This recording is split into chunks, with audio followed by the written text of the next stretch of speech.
자, 이 시간은 요한복음 8장 3절 한 절 보겠습니다. 신약성경 157쪽입니다. 158쪽입니다. 신약성경 158쪽.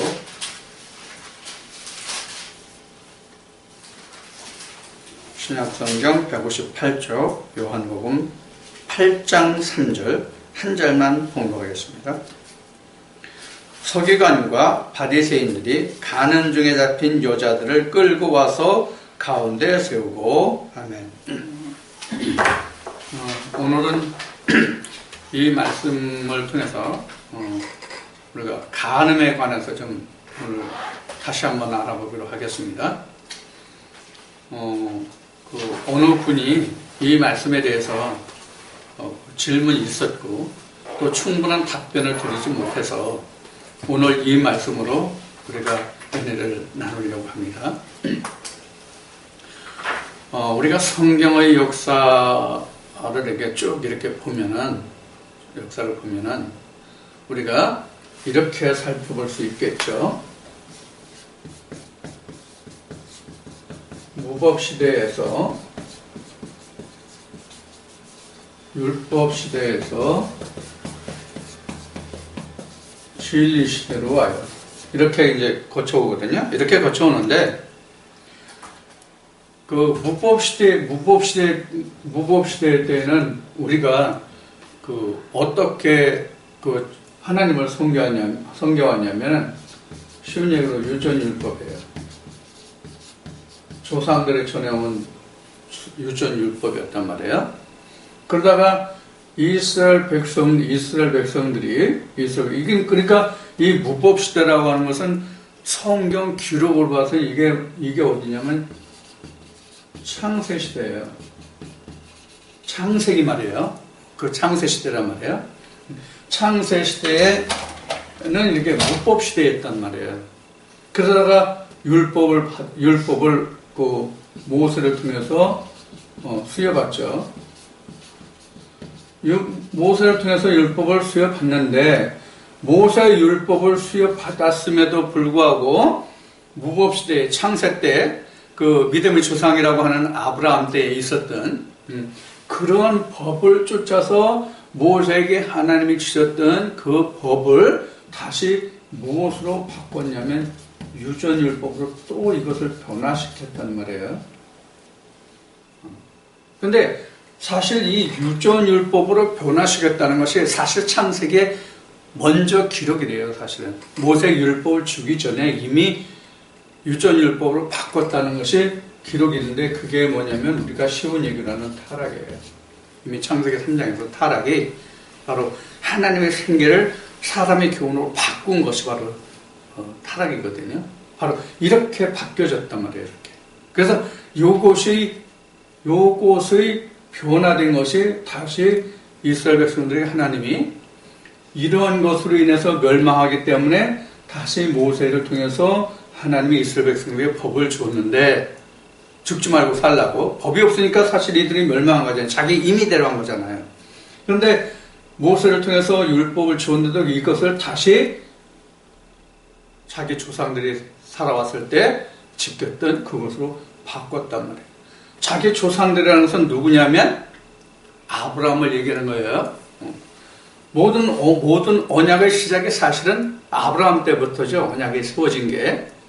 그 이전에서도 물론 언약이 있었어요. 언약이 없었던 건 아니에요. 하나님이 그 아담에게 생기를 불어넣어준 그 자체도 언약이거든요. 그 다음에 창세기 3장에서 아담과 하와가 선악과를 따먹고 에덴 동산 밖으로 내어보냄을 받을 때 근본된 토지를 가르라 이렇게 말씀하시면서 여자에게는 그 잉태의 고통을, 남자에게는 이마에 땀이 흘러야 내가 식물을 먹으리라 한 그것도 하나님의 언약이거든요. 이제 그런 것들이 다 언약으로 우리가 볼 수 있어요. 근데 하나님이 실제로 사람과 사람 사이에 맺은 언약의 실체가 있었던 것은 노아의 홍수 심판 때 구름 속에 있는 무지개와, 그 다음에는 아브라함 때 짐승들을 잡아서 쪼개가지고 하나님이 그 사이를 지나셨죠. 횃불이 지나갔다 성경이 그렇게 기록하고 있지만 그 횃불이 지나간 것이 바로 베르트라는 언약이라는 단어가 시작이 된 동기거든요. 실제로는. 자, 그래서 그런데 그러한 시대를 지나서 하나님이 율법을 주셨어요. 율법을 주셨는데 그 율법을 하나님의 법으로 지키지 못하고 이미 조상 때에 가졌던 법으로 바뀌었단 말이에요. 그러면 지금 아브라함을 얘기했는데 아브라함이 살았던 그 지역이 어디예요?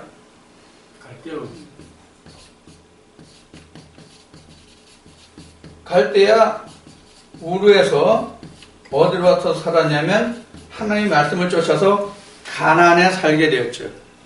그래서 이 조상의 유전율법이라 하는 것은 가나안에 있을 때 생긴 법이라고 해도 무방해요. 이스라엘 백성들의 법을. 그래서 이게 바로 이제 그 내 조상들이 가나안 때부터 섬겼던 법을 하나님이 뭐냐면 그 이방신 그 바알을 섬겼다 이렇게 하나님이 말씀하시는 부분이거든요. 그러니까 모세에게 율법을 쓰는데 그 하나님이 주신 율법을 이스라엘 백성들은 이렇게 다시 조상의 유전으로 변화시켰어요. 그래서 이것이 결국은 어떻게 해요? 이스라엘이 멸망이 됐죠. 이게 이스라엘의 멸망으로 이어졌어요. 그래서 하나님이 이스라엘의 멸망을 보시고 안타까워 하시면서 하나님이 다시 우리에게 보내주신 것이 뭐냐면 예수란 말이에요. 그래서 이스라엘 멸망 때 하나님이 선지자를 통해서 선지자 예언을 통해서 메시아를 언약하셨죠. 그 시대가 바로 진리 시대란 말이에요. 예수. 자, 그러면 이 예수가 진리에 임했는데 이스라엘 선지자들의 예언에 의해서 예수님이 언약하는 바, 예수님의 메시아를 언약하는 바 같이 이렇게 오셨어요. 그래서 가장 메시아에 대해서 정확하게 예언한 것이 이사야서와 말라기 2장만 듭시다. 다른 말씀에 스가랴도 있고 말씀이 있지만은 둘만 듭시다. 우리가 가장 잘 많이 이용하는 것이 바로 이사야 선지자를 통해서 메시아가 올 것을 우리가 잘 알고 있고 많이 인용하죠. 자, 그렇게 해서 이제 진리 시대가 왔단 말이에요. 그런데 이 진리 시대가 왔음에도 불구하고 우리는 현재까지도 2000년 전 그 예수님 때가 아니라 현재 우리까지도 지금 이 율법과 진리를 사실 온전히 구분하지 못하고 진리에서 율법에서 나옴을 받지 못하고 지금 율법과 진리 지금 혼돈 시대에 있다 이렇게 봐야 옳단 말이에요. 지금 쉬운 얘기로 율법도 아니고 진리도 아니에요. 입으로 말할 때는 항상 진리를 말하는데 입으로 말하는 건 다 진리를 말해요. 성령을 말하고 예수를 말해요. 그런데 그 안에는 그 말하는 예수와 성령 안에는 실제로 예수와 성령이 없단 말이에요. 이것이 오늘날 이제 종교개혁의 문제거든요. 기독교계의 문제거든요. 종교개혁이 아니라 기독교계의 문제, 믿음의 문제란 말이에요. 자, 이렇게 됐어요. 그러면 지금 보는 바와 같이 이렇게 세 시대를 거쳐왔거든요. 그럼 현재는 지금 다 누가 말하든지 간에 기독교인들은 다 지금 진리시대라고 말하죠. 다 진리시대라고 말하는데 지금 그 유전율법을 이렇게 말했는데 현재는 유전이 없을까요? 현재 유전이 없을까 하는 거예요. 유전. 현재는 어떠냐 이거예요. 유전이. 현재는 없다고 하면 틀려요. 없다고 하면 맞질 않아요. 그럼 유전이라는 게 도대체 뭐냐? 도대체 유전이라는 게 뭐냐? 도대체 유전이 뭐가 유전이길래 유전율법 얘기하느냐? 예수님이 하신 말씀을 우리가 들어서 유전이 뭔가 한번 살펴보자고요. 여러분들 예수님이 말씀하신 것 중에 고르반이 바로 유전이에요. 고르반이 가장 대표적인 유전이에요. 자, 이 고르반이 어떻게 성경에 예수님이 설명하고 계세요? 그죠? 하나님께 드리는 것이었다면, 하나님께만 드리면, 부모는 내 자기를 낳아준 육신의 부모는 죽든 살든 관계하지 않는 않는 그런 이제 하나의 예가 바로 고르반이에요.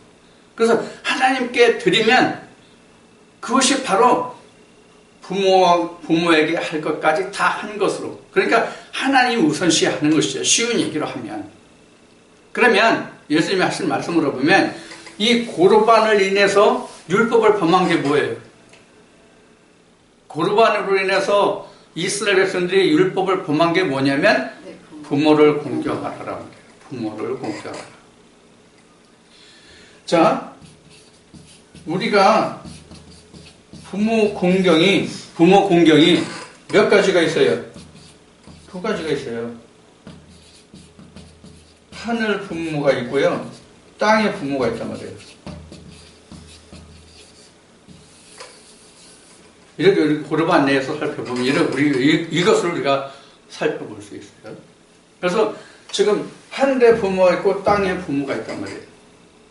성경이 이렇게 말하고 있어요. 네가 눈에 보이는 것을 행하지 못하면 눈에 보이는 것을 네가 행할 수 있느냐? 네가 눈에 보이는 것을 하지 못하면 눈에 보이지 않는 것은 네가 할 수 없다. 그런 얘기예요. 그러면 우리는 지금 부모를 공경하는 데 있어서 두 가지 부모를 다 공경해야 돼요. 근데 사실 율법에서 예수님이 말씀하신 대로 뭐라고 말씀하시냐면 내 이웃을 내 몸과 같이 사랑하라고 그러잖아요. 그럼 실제 우리가 부모와 자식과는 우리가 이웃이라고 하진 않아요. 부모와 자식을 우리가 세상적으로 도덕적인 개념으로 이웃이라고 하지 않잖아요. 근데 믿음 안에서 보면 어떻게 돼요? 다 형제예요. 부모가 아니에요. 예수님이 말씀하신 것 같이 그 혼인잔치인가에 갔을 때에 그 예수의 제자들이, 무리들이 당신의 부모가 와 있다고 할 때, 당신의 모친이 여기 와 있다고 할 때 예수님이 뭐라고 말씀하셨어요? 이 안에 있는 자, 즉 믿음 안에 있는 자가 내 모친이요 형제요 자매라고 얘기했거든요. 그러니까 믿음 안에서는 부모와 내가 없어요. 같은 하나님 안에서는 같은 형제라고 해요. 그럼 이웃이에요. 그럼 이웃을 먼저 섬겨야 돼요. 그게 곧 하나님을 공경하는 거예요. 그래서 이 고르반이라는 문제가 바로 유전율법의 대표적이에요. 유전율법의 대표적이에요. 자, 지금 오늘날 우리 현재의 이 시대에 사는 우리에게 있어서 유전이 뭔가 하는 것을 한번 보자고요. 유전이 뭐냐? 가장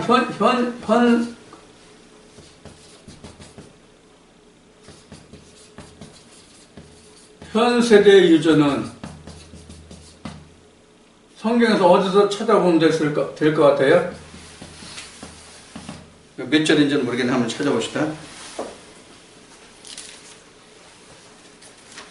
사람의 교훈으로 갇힌다는 말씀이 유전이에요.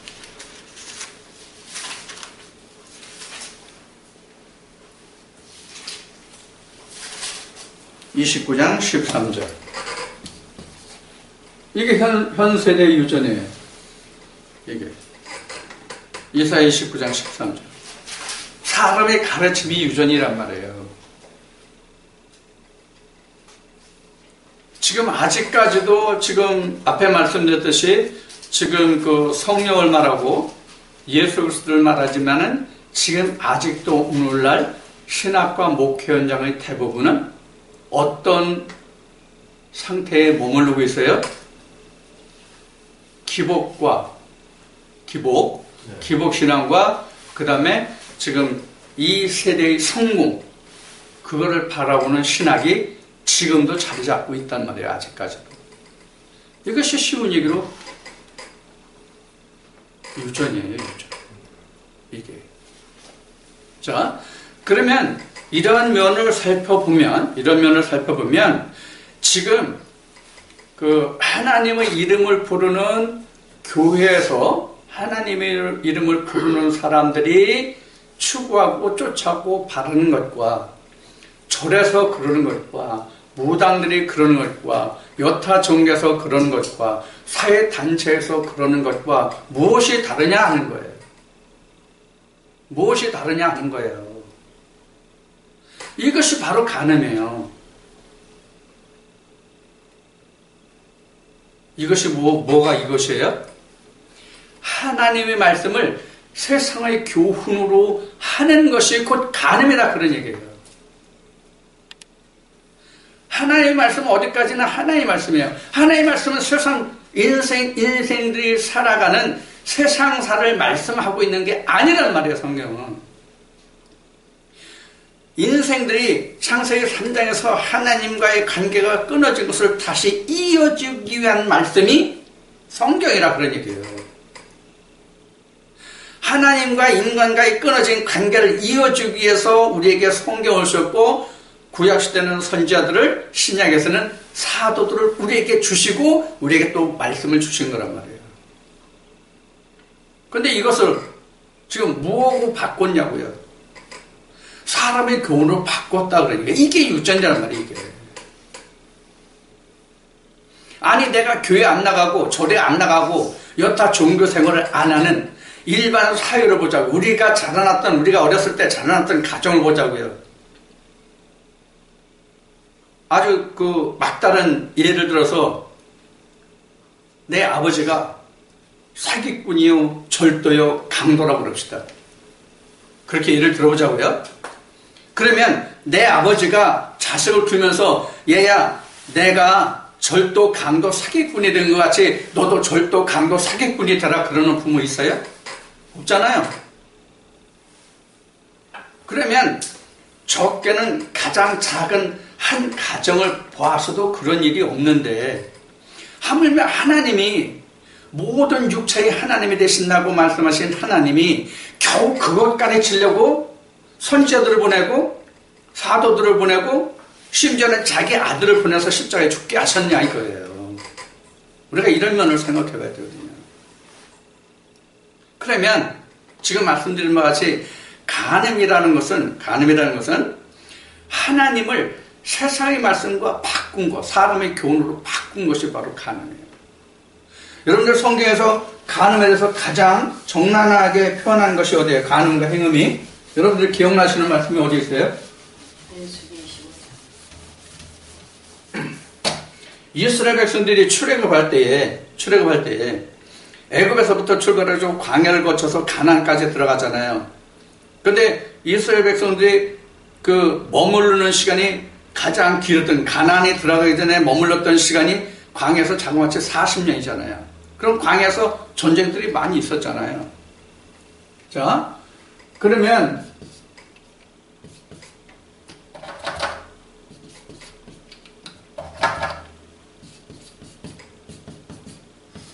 민수기 22장부터 25장까지 보면 이스라엘의 행음과 간음이 나와요. 어디와? 모압 여인과 신. 모압 여인과 신에 대한 그 간음과 행음이 나와요. 이때 간음이 이런 거거든요. 이스라엘 신 하나님과 뭐가 플러스 됐냐면 모압신이 이렇게 되면 이게 바로 혼음이고 행음이란 말이에요. 이게 행음이에요. 자, 그러면 모압신하고 하나님신하고 이렇게 같을 수 있어요? 아니란 말이에요. 같을 수 없단 말이에요. 야고보서 말씀에 있는 것 같이 벨리알과 그리스도가 같이 합할 수 있나 없나를 말씀한 말씀이 있잖아요. 그렇죠? 마찬가지단 말이에요. 자, 이런 거라면. 자, 그래서 요것이 앞에 말씀드렸던 것 같이 이게 바로 창세기 3장으로 하면 하나님과 뱀이 이렇게 이걸 우리는 타락이라고 한단 말이에요. 이런 결과란 말이에요. 지금 이게 민수기가. 그래서 이때 어떻게 됐어요? 이때 하나님이 진노하셨죠. 그래서 이것을 죽음의 사건이 나죠. 다음엔 봅시다. 우리가 잘 아는 롯뱀 사건 있죠. 롯뱀 사건도 무엇 때문에 그래요? 롯뱀 사건도 뭐예요? 하나님을 대적했죠. 이게 하나님을 대적한다는 게 바로 뭐냐면 이게 결국은 하나님의 말씀에 순종하고 복종하지 않았다는 창세기 3장의 뱀의 꼬임에 넘어간 것과 마찬가지거든요. 자, 그러면 지금 말한 것은 무슨 간음이에요? 영적 간음. 영적 간음은 하나님의 사함이 없어요. 사함 없습니다. 영적 간음은 하나님의 사함이 없습니다. 자, 하나님의 영적 간음은 사함이 없기 때문에 이스라엘과 유다가 결국은 멸망한 거예요. 에레미야 말씀을 보면 하나님이 에레미야를 통해서 뭐라고 말씀하시냐면 너 유다와 예루살렘 거리를 빨리 왕래해서 공의를 찾는 자 한 사람이 있으면 내가 유다와 예루살렘을 내가 멸망시키려 한 그것을 내가 돌이킬게. 이렇게 말씀하신단 말이에요. 하나님이. 그리고 또 뭐라고 말씀하시냐면 야 에레미야 너 그 예루살렘 성전 앞에 서가지고 이 예루살렘 성전이 여호와의 성전이라 하는 말을 듣지 말라고 해. 이거 여호와의 성전 아니다. 그렇게 얘기해. 이렇게 말해. 왜 그랬겠어요? 하나님이 왜 그렇게 말씀하셨을까요? 므낫세가 여호와의 제단을 헐고 거기에다 이방신을 목상을 거기다 집어넣었단 말이에요. 그게 여호와의 신의 집이에요? 하나님의 집이에요? 이게 바로 가장 대표적인 혼음과 간음이거든요. 어떤 영적인. 이거 하나님 사함이 없기 때문에 결국 어떻게 됐어요? 철저히 멸망을 했죠. 이런 거예요. 자, 그럼 이거에 비해서 지금 요한복음 8장에 나와 있는 간음은 어떤 간음이냐면 육신적인 간음이에요. 육신적인 간음. 자, 요한복음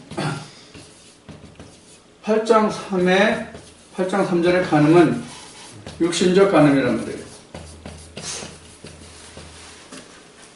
여러분들 육신적 간음, 육신적 간음이라고 하는 우리가 간음이라고 해서 일반적으로 배우자가 있는데도 불구하고 다른 사람과 짝짓는 것이 간음이죠. 배우자가 있는데 배우자가 아닌 다른 사람과 짝짓는 것이 바로 우리는 간음이라고 한단 말이에요. 자, 그러면 간음과 또 성경에 나오는 행음이라는 말이 있어요. 아까 이제 영적인 것을 받고 이제 육신적인 거예요. 행음이라는 것이 있어요. 자, 우리가 성경에서 육신적인 간음과 행음을 보면 이 사람들은 어떻게 하라고 성경에서는 증거하고 있는지 하나님은 어떻게 말씀하셨는지를 한번 보자고요. 레위기 20장을 좀 펴주세요. 레위기 20장 10절로부터 보겠습니다.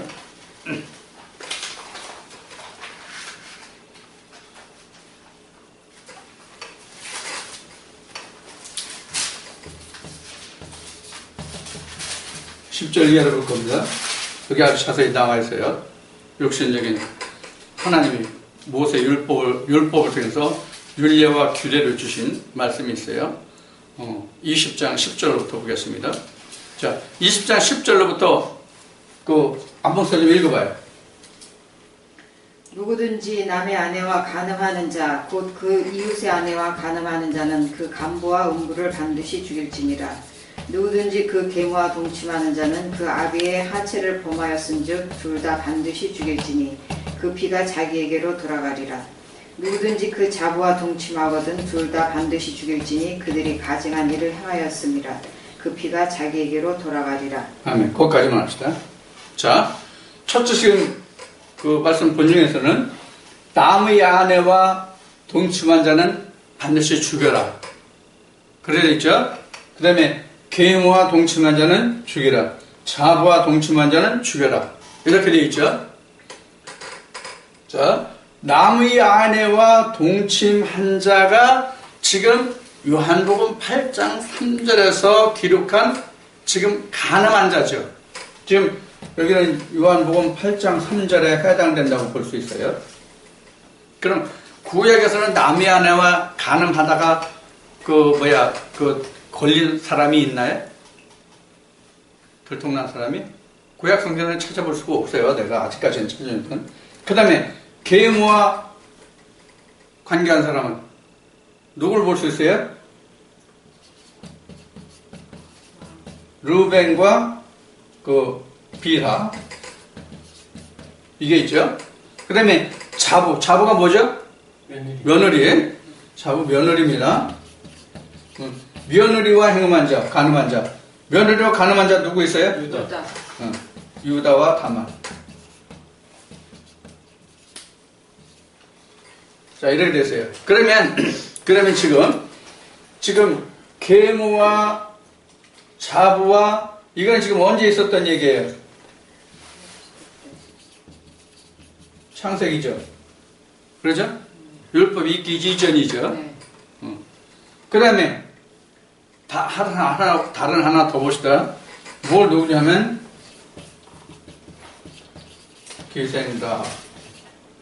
기생라합은 여호수아에서 나옵니다. 기생라합이 마태복음 1장을 펴주세요. 마태복음 1장 보면 예수 그리스도의 계보가 나와요. 족보. 마태복음 1장 보면. 자, 기생라합이 누구와 결혼합니까? 쭉 읽어보세요. 누구와 결혼합니까?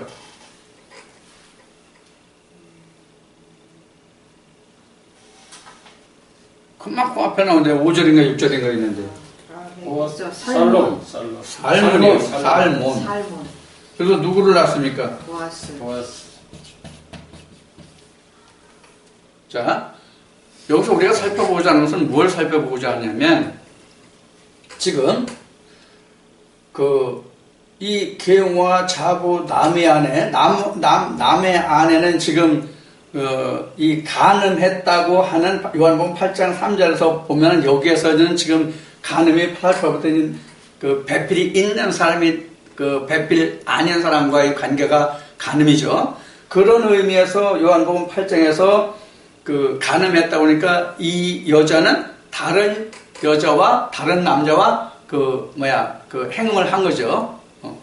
그래서 구약에서는 이렇게 이제 증거가 없단 말이에요. 자, 그러면 지금 이 기생 라합만 빼놓고는 나머지는 언제 있었던 일이에요?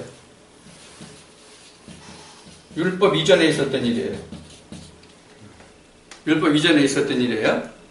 자, 그럼 율법 이전에 있었던 이 사람들은 그러면 지금 이 간음이라는 것이 당시에 없었을 것 같아요? 있었을 것 같아요?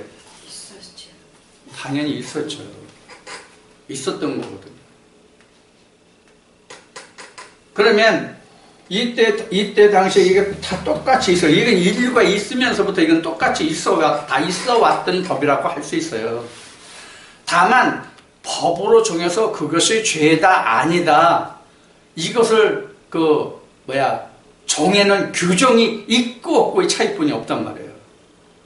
그런데 이 법이 있기 전에는 세상이 뭐로 다스려질까요? 법이 있는 데서는 법의 논리로 다스려져요. 양심. 법이 없을 때는 뭐로 다스려질까요? 도덕과 힘 권세죠. 이걸로 다스려진단 말이에요. 그러니까 이 율법이 있기 전에는 도덕과 힘과 권세로 다스려지기 때문에 힘의 논리로 모든 것이 다 처리될 수가 있어요. 그래서 이걸 무법시대 이렇게 얘기했단 말이에요. 힘의 논리로 하니까. 자, 그런 시대에도 다스려지기는 힘의 논리였지만, 도덕의 논리였지만, 바로 율법에서 정한 것과 같은 그런 룰이 있었다고 우리는 볼 수 있단 말이에요. 이것은 우리가 현재 우리가 사는 이 세상에서도 내가 이러한 법을 알기 전에도 이렇게 하면 안 된다는 것을 알잖아요. 우리가 어려서 성장 과정에서 보면은 이거 이렇게 하면 안 된다는 것을 알잖아요. 하다못해 이 도덕이라는 개념을 놓고 보면 내가 다른 사람을 때린다? 이것도 이렇게 하면 안 된다는 소리는 알잖아요. 그런데도 싸우게 되지만 바로 이런 개념이란 말이에요. 다만 성경이 기록하고 증거했듯이 하나님이 인간에게 율법을 준 것은, 이건 바울이 로마서에서 증거한 거예요. 하나님이 인간에게 율법을 준 것은 죄를 더하려 한 것이 아니라 죄를 사실 범하지 말라고 준 거거든요. 야, 너희가 이런 건 죄야. 이런 건 하면 안 돼. 이렇게 정해놔야 사람이 그에 대해서 어떻게 돼요? 자제하고 조심을 하게 되잖아요. 근데 법이 없으면. 그래서 오늘날 그 심심치 않게 요새 그 살인 사건이 많이 일어나요. 그 다음에 그 살기가 어려워서 그런지 뭐 도둑질이나 은행, 토리범이 가끔 있어요. 그러면 그 사람이 법이 없다고 하고 우리가 생각해보면 그 사람이 그런 걸 하면 양심의 가책을 받을까요? 안 받을까요? 받는단 말이에요. 그게 로마서 2장에 기록된 말씀을 보면 그 양심이 자기에게 율법에서 그 사람이 조촉을 받거나 그 율법에 의해서 자기가 상을 받거나 둘 중에 하나가 된단 말이에요. 자, 그러면 지금까지 말씀드린 것이 바로 유전이에요. 그러면은 율법이 있을 때 기생라합이 살몬과 결혼해가지고 보아스를 낳은 것과 지금 계모와 자부와 가늠해서 자식을 낳은 것과를 비교하면 다 같은 율법의 맥락에서 우리가 찾아볼 수 있단 말이에요. 뭘 보냐면 지금 반드시 죽여라 하잖아요. 그렇죠? 그럼 기생라합이 그런 관점에서 본다면 이 위에는 창세 때 율법이 있기 전에 일어났으니까 우리가 그냥 간과 그냥 보아 넘어갑시다. 그러면 율법이 있을 때 기생라합이 살몬이 누구예요? 이 살몬은 하나님의 족보에 든 사람이란 말이에요. 살몬은 하나님의 족보에 든 사람이란 말이에요. 어떻게 하나님의 족보에 든 사람이 기생과 결혼해서 또한 같은 하나님의 족보에 속하는 자손을 둘 수 있느냐 하는 것을 우리가 생각해 볼 수 있단 말이에요. 무슨 뜻인지 이해하시겠어요? 자, 이게 뭐예요? 간음이잖아요. 근데 간음한 사람과 결혼해서 어떻게 하나님의 계보를 이어가냐고요. 우리가 사람의 인간적인 도덕의 상식 범위 내에서 보면 며느리와 관계를 맺은 유다가 그 자식 베레스를 낳아요. 이 사람이 하나님의 계보에 들어가잖아요. 만약에 유다가 자기 며느리 다말과 간음해서 자식을 낳지 않았다면 사실 유다의 족보는 끊기거든요. 유다의 족보가 끊긴다는 건 뭐가 끊기는 거예요? 하나님의 족보가 끊긴다는 거죠. 하나님의 계보가. 자, 이런 면에서 본다면은 사람의 간음과 하나님이 정하시는 성경의 관음은 전혀 별개라는 것을 우리가 알 수 있어요. 전혀 별개다. 이렇게 여기면 사람들이 이런 반문을 해요. 그럼 우리 간음해도 행음해도 괜찮습니까? 네 마음대로 하세요. 하나님 앞에 자신이 있습니다. 자, 그 다음을 봅시다. 그러면 지금 오늘 주제는 요한복음 8장에 있는 말씀이 주제니까 요한복음 8장 이 역사를 우리가 성경에서 이제 우리가 살펴봤고 요한복음 8장 3절을 다시 넘어갑시다. 그러면 지금 이 가늠한 여인이 어떻게 했어요? 현장에서 잡혔죠. 현장에서. 이게 오늘날 우리로 말하면 현행범이야. 오늘날 우리로 말하면. 그럼 현행범은 즉시 그 자리에서 체포해서 법대로 처단할 수 있는 그런 규정이 있는 거거든요. 그런 룰이 있는 거거든요. 그럼 현행범이면 사실 예수한테 데리고 올 필요가 없어요. 그냥 그때 그 법에 따라서 그냥 그 유대인들이 그 현장에서 먼저 죄 없는 자부터 돌로 쳐가지고 그때 율법대로 그냥 처단하면 돼요. 그냥 지나가면 된다고요. 근데 왜 이 사람들은, 유대인들은 왜 현장에서 가늠한 여인을 왜 예수에게로 이끌고 왔을까? 성경에는 뭐라고 기록하고 있어요, 지금?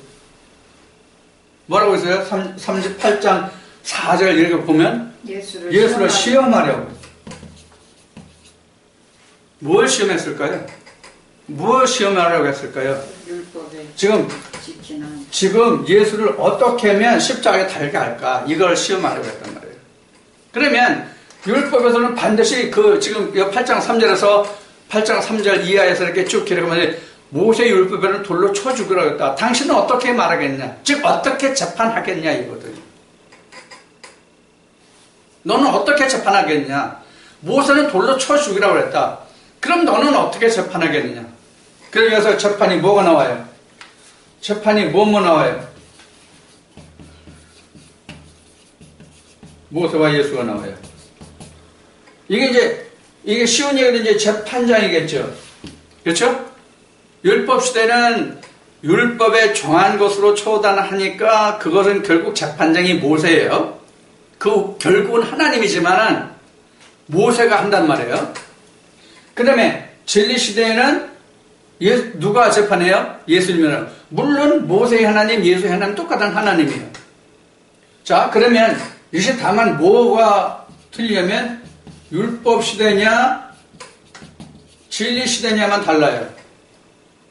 자, 그러면 여기서 율법 시대 때는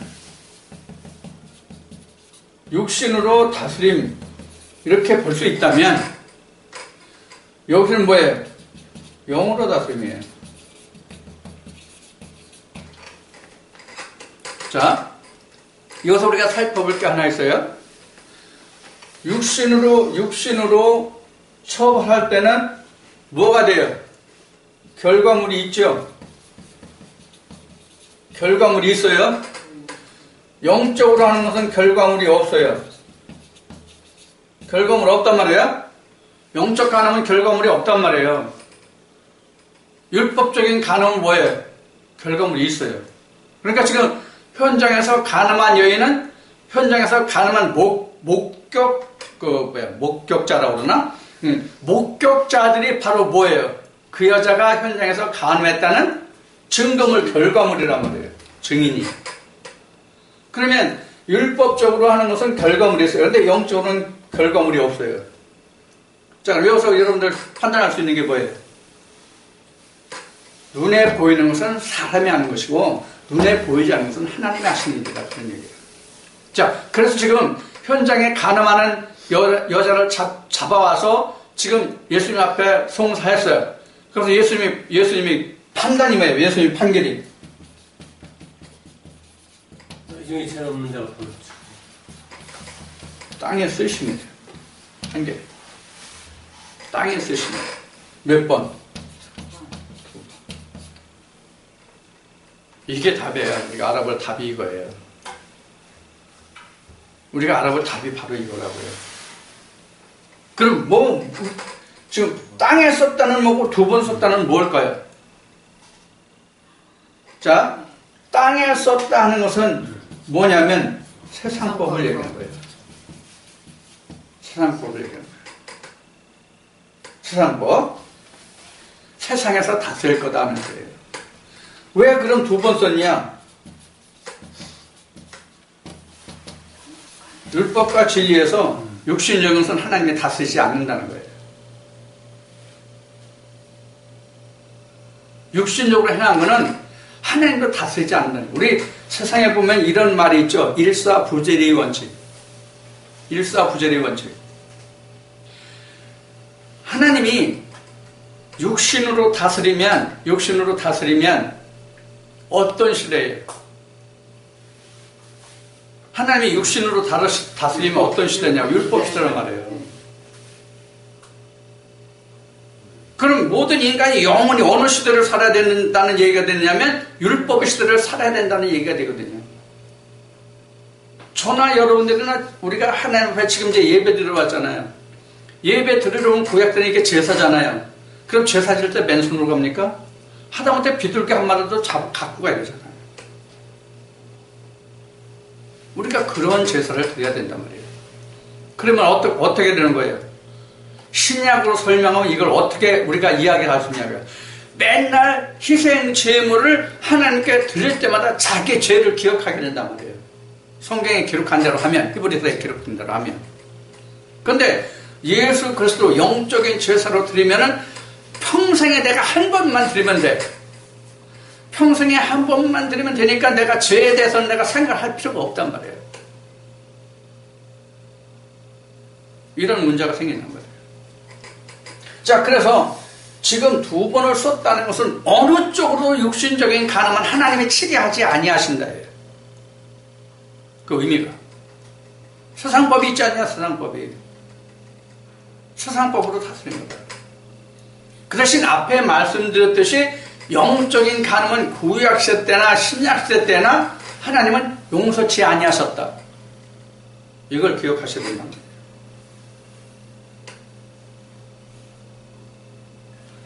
자, 에레미야 지금 31장을, 에레미야 그 31장 말씀은 이제 이따 다음 시간에 보겠는데, 에레미야는 에스겔 말씀에 보면은 이런 말씀이 있어요. 야, 아비가 신 포도 먹었는데 아들 이가 시냐? 신 포도를 먹은 사람의 이가 심같이 자기 죄로 벌을 받고 자기 믿음으로 자기 의로 구원을 받을 것이다. 이렇게 말씀하시잖아요. 이게 언제 있었던 일이에요? 구약 때 일이거든요. 그러니까 우리가 하나님 안에서 은혜의 진리의 복음의 영생의 구원에 이른다고 하는 것은 내가 하나님의 말씀을 어떻게 청종하여 갖느냐 하는 문제란 말이에요.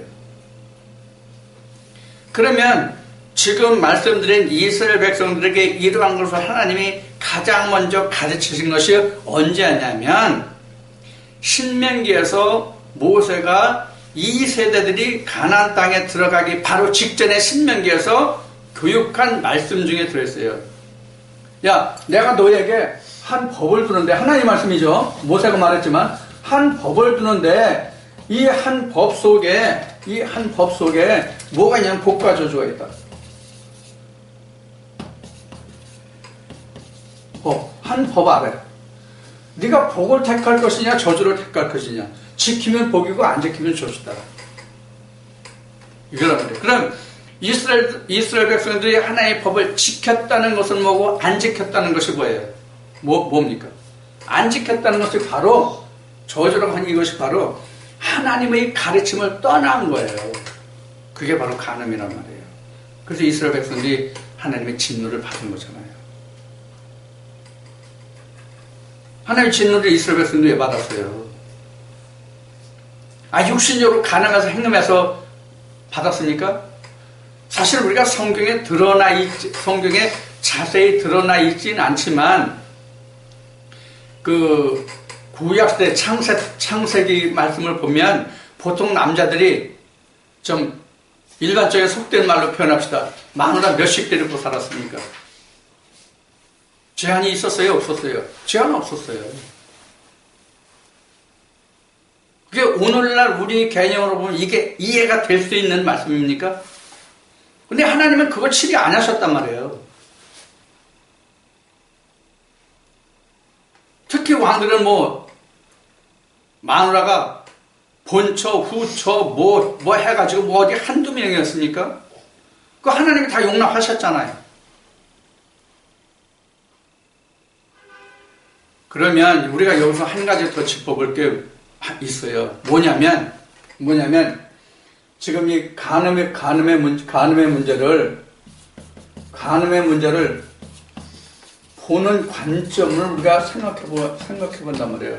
우리가 간음이라는 관점을 생각해 봐야 된단 말이에요. 어떤 관점을 생각해 보냐면, 이건 극단적인 예로 말씀드리는 거니까 오해하지 마세요. 극단적인 예로 하니까, 자,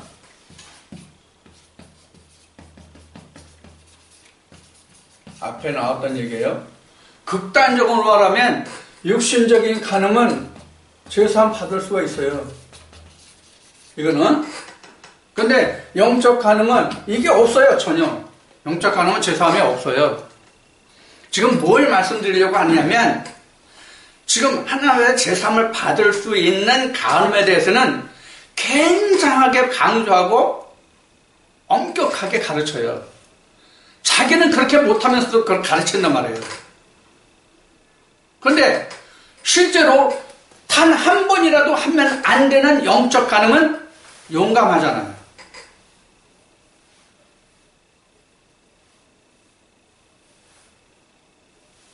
이게 오늘날 문제란 말이에요.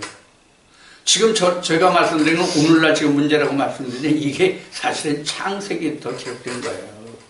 창세기부터. 이게 선악과를 따먹었다는 자체가 바로 그러한 개념으로 우리가 생각을 해봐야 되거든요. 그래서 오늘날도 우리가 이 간음에 대해서 성경이 기록해 있기 때문에 우리가 반드시 이 문제를 지켜가야 되는데 예수님이 말씀하신 중에 이 말씀으로 이 답을 드릴게요. 예수님이 어떤 말씀하셨냐면 야 너희들이 의가 바리새인보다 더 낫지 않으면 너희가 구원 받지 못해. 이 말씀으로 답을 드릴게요. 또 다른 말씀은 내가 그릇의 안을 깨끗하게 하면 그릇의 겉도 자동적으로 깨끗해져. 이 말씀으로 답을 드릴게요. 이렇게 말씀드리면 무슨 뜻인지 이해하시겠죠? 우리가 영적으로 온전함을 입으면 육신으로도 온전함을 입을 수 있다는 얘기예요. 우리가 영적으로 간음하지 말라는 그 말씀을 내가 지키고 그 말씀을 내가 청종할 수 있다면 육신적으로 그렇게 할 수 있단 말이에요.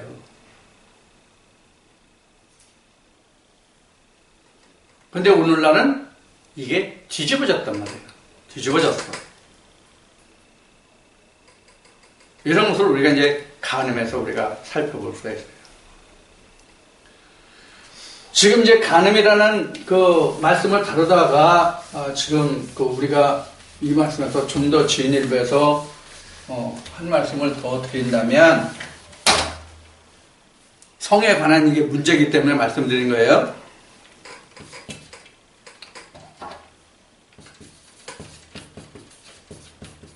동성애. 이 간음과 행음에서 우리가 조금 더 다뤄본다면 동성애예요. 여러분들이 동성애가 문제가 된 게 딱 두 가지만 찾아보자고요.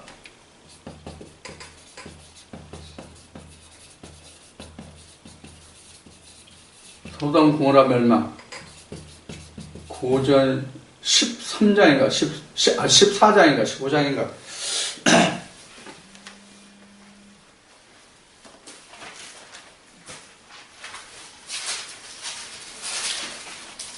남자와 여자를 순리대로 쓰지 않는다는 말씀이 있거든요.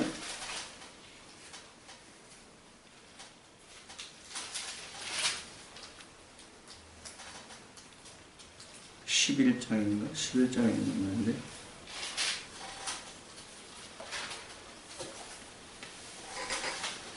11장쯤 될 것 같아요.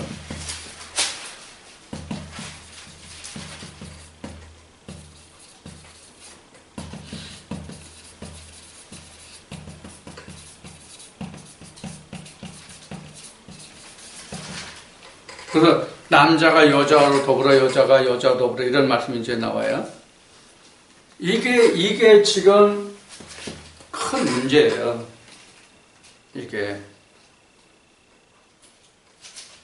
이게 사람과 사람으로서는 간음보다 더 큰 하나님의 그 하나님의 악을 행하는 거예요. 소돔과 고모라가 이렇죠. 소돔과 고모라가 이래요. 고린도 교회 바울이 편지할 때 이래요. 순리대로 남자가 여자를 순리대로 사용하지 않는다는 말씀이 나와요. 이게 바로 이게 동성애거든요.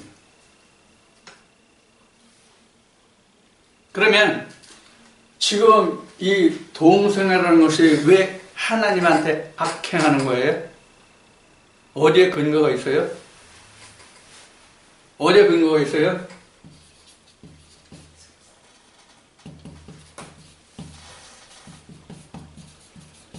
남자 여자 사람을 지으시고 하나님이 생육하고 번성하고 충만하고 그 다음에 뭐라 그랬어요? 다스리라 잡아대라 이렇게 하나님이 가르치셨거든요. 이게 안 되잖아요. 동성애에서는 이게 안 되잖아요. 이게 바로 뭐예요? 이게 이 창세기 1장 27절 이렇게 말씀한 게 뭐예요? 씨의 번식이잖아요. 씨의 번식. 이게 크게 얘기하면 하나님 나라의 번창이잖아요. 하나님 나라의 번창이잖아요. 하나님의 백성이 세상을 다스리게 하신 거거든요. 원래 하나님은. 하나님의 백성이 세상 속에 다스림을 받고 살라는 것이 아니라 원래 하나님의 창조적인 목적은 하나님의 백성들이 세상을 다스리라는 것이거든요. 지금 이게 역전이 됐죠? 창세부터 지금까지 역전이 됐단 말이에요. 그래서 요한계시록에 하나님이 이루시고자 하는 뜻이 하나님 나라란 말이에요. 하나님이 원래 의도한 하나님 나라는 세상이 물론 아니지만 예수님이 말씀하신 것 같이 하나님 원래 세상을 창조하신 것은 이런 의도를 가지고 하나님이 세상을 창조하셨거든요. 근데 이게 창세 때부터 이게 뭉그러졌지만 말이죠. 그래서 우리가 지금 각자가 이러한 것을 하나님의 뜻대로 이루어가기 위해서 하나님이 우리에게 선자를 주셨고 사도들을 주셨고 예수를 주셨고 성령을 우리에게 보내주신 것이란 말이에요. 그래서 사실은 육신적인 가능보다 더 무서운 것은 이거예요. 육신적인 가능은 하나 내가 제상을 받을 수가 있어요. 진정으로 내가 돌이키고 회개하면. 근데 동성애는 안 된단 말이에요. 이거는 하나님의 질서, 창조 질서를 완전히 망가뜨리는 것이다. 이것이 사실은 우리가 더 문제예요. 오늘 지금 우리나라도 지금 그 일부 정치인들이 그 유명세를 타려고 그러는지 뭐 한번 잡아보려고 그러는지 그 속성은 뭐 모르겠지만은 대한민국이 아시아에서 제일 먼저 이 동성애를 허락하는 국가가 나라가 됐으면 좋겠다는 말이 공공연히 나오잖아요, 지금. 자, 그러면 여기서 우리가 한 가지 성경적 교훈을 얻을 것이 무엇이냐면 소돔과 고모라. 마지막 때라는 말이에요. 마지막 때라는 게 뭐 지구가 멸망하고 뭐 인류가 멸망하고 그것이 아니라 하나님의 심판이 가까웠다 그런 뜻이란 말이에요. 그래서 우리는 지금 이 간음에 대해서 지금 말씀을 나눴지만은 간음이 영적인 거, 육적인 거, 용서받을 수 있는 거, 용서받을 수 없는 거 이제 우리가 말씀을 나눴지만은 우리가 그보다 더 큰 것은 몰라 우리가 간음을 말한다면 이 동성애가 간음보다 더 무섭다. 이게 세상 끝의 그 징조다. 이런 것을 우리가 지금 묵과할 수 없단 말이에요. 자, 그래서 우리가 이 간음이라는 것은 순서적으로 따지면 이래요. 순서적으로 따지면 영적, 육적 이런 거예요. 그래서 영적은 사함을 못 받고 여기는 사함 받을 수 있다. 그러나 둘 다 하면 안 된다. 이것을 우리가 알아야 된다. 이제 요거에 대해서는 우리가 이제 좀 더 많이 깊이 생각할 부분도 없잖아. 있지만은 일단은 우리가 여기까지만 알아봅니다. 그래서 우리가 이 간음이라는 것을 잘 여러분들이 마음속에 담아두시고 가장 먼저 지켜야 할 것은 영적 간음을 어떻게 하면 내가 하지 않고 내가 온전한 하나님의 사랑 안에 거할 수 있느냐가 문제입니다. 내가 영적 간음을 하면 그 자식이 마십니다. 주씨가 아닙니다. 이 의미가 창세기 4장에 아담과 하와가 가인을 낳았다의 뜻입니다. 오늘날도 우리가 영적 간음을 하면 하나님의 아들인 예수를 낳지 못하고 가인을 낳습니다. 그리고 아벨은 죽은 것이 됩니다. 그러니까 하늘나라를 역으로 받지 못합니다. 그래서 영적 간음이 가장 우리에게 먼저 지켜져야 알아야 할 그런 말씀입니다. 자, 이제 이 시간 말씀을 여기서 마치고요. 잠시 쉬었다가 다시 시작하겠습니다.